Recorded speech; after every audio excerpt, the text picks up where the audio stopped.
جو اللہ تعالیٰ نے اپنی ذات کے لیے خاص کیا ہے، وہ مقامات جو اللہ نے اپنی ذات کے لیے خاص کیا ہے وہ کیا ہیں؟ شعائر اللہ ہیں۔ لہذا اس کا تحفظ کرنا، اس کی پاکی صفائی کا خیال کرنا، یہ سب اس کی تکریم کرنا، یہ ہم لوگوں کے لیے بہت زیادہ ضروری ہے۔ اب ہمارے لیے شعائر اللہ اللہ تبارک و تعالیٰ کے گھر ہیں، اس کی حفاظت کرنا، اس کو آباد کرنا، اس کی پاکی کا خیال رکھنا، یہ سب چیزیں ہمارے لیے بہت ضروری ہیں۔ ان باتوں کی اللہ تبارک و تعالیٰ نے تنبیہ ہم لوگوں کو یہاں پر کی ہے۔ اس کے بعد اللہ سبحانہ و تعالیٰ نے ایک بات بیان فرمایا کہ آدمی ہجرت کرتا ہے، اور ہجرت کرنے کا آدمی کو ایک مقصد ہوتا ہے، وہ اپنے ایمان کو بچانے کے لیے ہجرت کرتا ہے۔ اللہ اکبر۔ لوگوں کو ظلم و ستم کے ذریعے سے ظالم لوگ گھر چھوڑنے پر مجبور کرتے ہیں اہل ایمان کو۔ اللہ تبارک و تعالیٰ نے ان لوگوں کو اس بات سے آگاہ کیا کہ ناحق جن لوگوں کو اپنے گھروں سے نکال دیا گیا صرف ان کے اس قول کی وجہ سے کہ انہوں نے کہا ہمارا پروردگار صرف اللہ سبحانہ و تعالیٰ ہے، ہمارا پروردگار صرف اللہ تعالیٰ ہے۔ اگر اللہ تعالیٰ لوگوں کو آپس میں ایک دوسرے سے نہ ہٹاتا رہتا تو عبادت خانے اور گرجے اور مسجدیں اور یہودیوں کے معبد وہ مسجدیں بھی ڈھا دی جاتی جن میں اللہ تبارک و تعالیٰ کا بکثرت ذکر کیا جاتا ہے۔ یہاں ایک بات سمجھیں، بڑی بنیادی بات ہے۔ ہم بنیادی طور پر یہ عقیدہ رکھتے ہیں کہ اللہ ایک ہے۔ اس قول کی وجہ سے ہم کو وطن سے بے وطن کیا جاتا ہے، اس میں خوف زدہ ہونے کی بات نہیں ہے۔ ہم وہاں سے ہجرت کر جائیں۔ مسلمان ایسے مقامات پر سکونت پذیر نہیں ہو سکتا جن مقامات میں اس کا ایمان اور اس کی جان محفوظ نہ رہے۔ میرے بھائی، اگرچہ کہ ایک چھوٹی سی آیت ہے لیکن اس میں اللہ تعالیٰ نے کفریہ ممالک میں جہاں مسلمان رہتے ہیں ان لوگوں کو آگاہ کیا ہے کہ جس مقام پر آزادی کے ساتھ ایمان پر عمل نہیں کیا جاتا از خود مسلمان وہاں سے ہجرت کر کے آ جائے۔ اگر کافر لوگ اس بنیاد پر آپ کو نکال دیتے ہیں کوئی بات نہیں، آپ ایسے مقامات پر ہجرت کریں جہاں پر اللہ کے بندے موحدین سکونت پذیر رہتے ہیں اور اللہ تعالیٰ کے بندے وہاں پر جو ہے رہائش اختیار کرتے ہیں۔ ہمارے ملک میں ایسی بہت سی چیزیں ہوتی ہیں جہاں پر غیر مسلم لوگ بار بار ہمیں ظلم اور تشدد کا نشانہ بناتے ہیں۔ لہذا ایسا گاؤں، ایسا قریہ، ایسا دیہات جہاں پر مسلمانوں کو آج بھی آزادی نہیں ہے، وہ ایسے علاقے میں آ کر آباد ہو جائیں جہاں پر اہل ایمان رہتے ہیں اور ان کا ایمان محفوظ رہتا ہے۔ اللہ تبارک و تعالیٰ قرآن کے ذریعے سے اہل ایمان کو بہت ہی سیاسی بصیرت بھی عطا فرماتا ہے۔ اس کے بعد ہمارا گزر ہوا آیت نمبر 41 پر سے، سبحان اللہ، بڑی پیاری آیت ہے۔ مسلمان کے کرنے کے 4 بنیادی احکام اللہ تبارک و تعالیٰ نے یہاں پر بیان کیے ہیں۔ یہ آیت ان لوگوں کے لیے بڑی قیمتی ہے جو یہ نعرہ لگاتے ہیں کہ اللہ تعالیٰ نے زمین پر حکومت کرنے کے لیے ان کو بھیجا ہے، یعنی خلافت فی الارض۔ ہم آپ کو یہ بتاتے ہیں نبیوں میں سے کوئی بھی نبی زمین پر خلافت کرنے کے لیے مبعوث نہیں کیا گیا، اللہ کے دین کو قائم کرنے کے لیے اللہ نے بھیجا، توحید کے کلمے کو بلند کرنے کے لیے اللہ تبارک و تعالیٰ نے بھیجا، اعلاء کلمت اللہ کے لیے اللہ تبارک و تعالیٰ نے ان کو مبعوث فرمایا تھا۔ سبحان اللہ۔ جب توحید کی دعوت پوری ہو گئی اللہ تبارک و تعالیٰ نے غیب سے ان کو حکومت عطا فرمایا۔ آپ دیکھیں پیارے نبی صلی اللہ علیہ وسلم 13 سال تک توحید کا ڈنکا بجاتے رہے۔ 13 سال کے بعد اللہ تعالیٰ نے اللہ کے نبی کو مدینہ بھیجا اور مدینہ میں آپ نے اسلام کی پہلی ریاست قائم کی آپ نے۔ ٹھیک ہے، پہلی بات۔ آپ یوسف علیہ السلام کو دیکھیں، یوسف علیہ السلام کو اللہ تعالیٰ نے آزمائشوں کے دور سے گزارا۔ ایک وقت آیا کہ مصر کا بادشاہ اللہ تعالیٰ نے ان کو بتایا پہلے توحید کا کام ہو، پہلے توحید کا کام۔ اللہ نے یہاں 4 باتیں بیان کیا، کہا الذین مکناہم فی الارض، وہ لوگ جنہیں ہم زمین میں ٹھکانہ عطا فرمائیں ان کی بنیادی ذمہ داری یہ ہے اقاموا الصلاۃ، وہ نمازوں کو قائم کریں، نمازوں کو قائم کریں. معنی کیا ہے نمازوں کو قائم کرنے کا؟ سمجھو اس بات کو. آج تک ہم اسی ایک معاملے کو ہم نے پورا کرنے کی کوشش نہیں کیا. اقامت صلاۃ باپ کے لیے ضروری ہے کہ وہ اپنی اولاد اور اپنی بیوی کو نماز کا پابند بنائے. قبیلے کا سردار سارے قبیلے والوں کو نماز پڑھائے. جماعتوں کے سربراہ اپنے ماتحت رہنے والے متبعین کو نماز کا پابند بنائے. ہمارے پاس کئی مسالک ہیں، ہر مسلک کا ایک صدر ہے. ہر مسلک کا صدر پہلی تلقین کرے اپنے پیروکاروں کو کہ وہ مسجدوں کو آباد رکھیں. اگر اللہ تعالیٰ نے زمین میں حاکم بنا دیا، حاکم وقت کا کام ہے کہ مسلمانوں سے پہلے نماز پڑھائیں.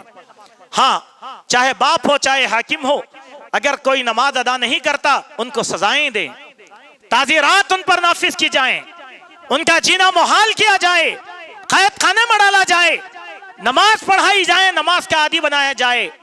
جب تک یہ کام نہیں کیا جائے گا تو خلافت فی الارض کا مفہوم پورا ہونے والا نہیں ہوتا. نمبر 2، اللہ نے کہا وآتوا الزکاۃ، جہاں نماز پڑھی جائے گی وہاں پر بھی زکوٰۃ کا نظام قائم کیا جائے گا. اللہ تعالیٰ نے قرآن مجید کے ان مقامات پر جہاں نماز کا ذکر کیا گیا تو ترنت اللہ تبارک و تعالیٰ نے زکوٰۃ کا ذکر کیا. 53 یا 54 مقامات ہیں جہاں اقامت صلاۃ اور ایتاء زکوٰۃ کا اللہ تعالیٰ نے حکم دیا. اس کے معنی کیا ہیں؟ جس مسجد میں نماز ادا کی جاتی ہے وہاں پر بیت المال ہونا ضروری ہے. جہاں بیت المال نہیں ہے وہاں سودی نظام قائم ہو جائے گا. آج سودی نظام چھایا ہوا ہے، اس کا خاتمہ زکوٰۃ کے ذریعے سے ہوگا. بیت المال کے معنی وہ یہ نہیں میرے اصولوں پر میں نے جو بیت المال کا نام دیا وہ بیت المال نہیں ہوتا. اللہ کے نبی نے جس بیت المال کا نظریہ دیا وہ بیت المال ہے. ایک تیسری بات، نیکی کی حکمرانی کریں، برائیوں سے روکیں. میرے بھائی، کہاں نیکی کی حکمرانی ہے آج ہمارے پاس؟ کہاں برائیوں کا خاتمہ؟ ہمارے گھروں میں برائی، ہماری جماعتوں میں برائی، ہماری قوم میں برائی. ہماری برائیوں میں حالت تو ایسے ہیں، ہماری صورتحال ہم ہی سو گئے داستاں کہتے کہتے. یہ مثال ہم لوگوں کی ہے. المہم یہ چند باتیں تھیں سورہ حج کی روشنی میں جس کو ہم نے آپ کے سامنے خلاصتاً رکھنے کی کوشش کیا ہے.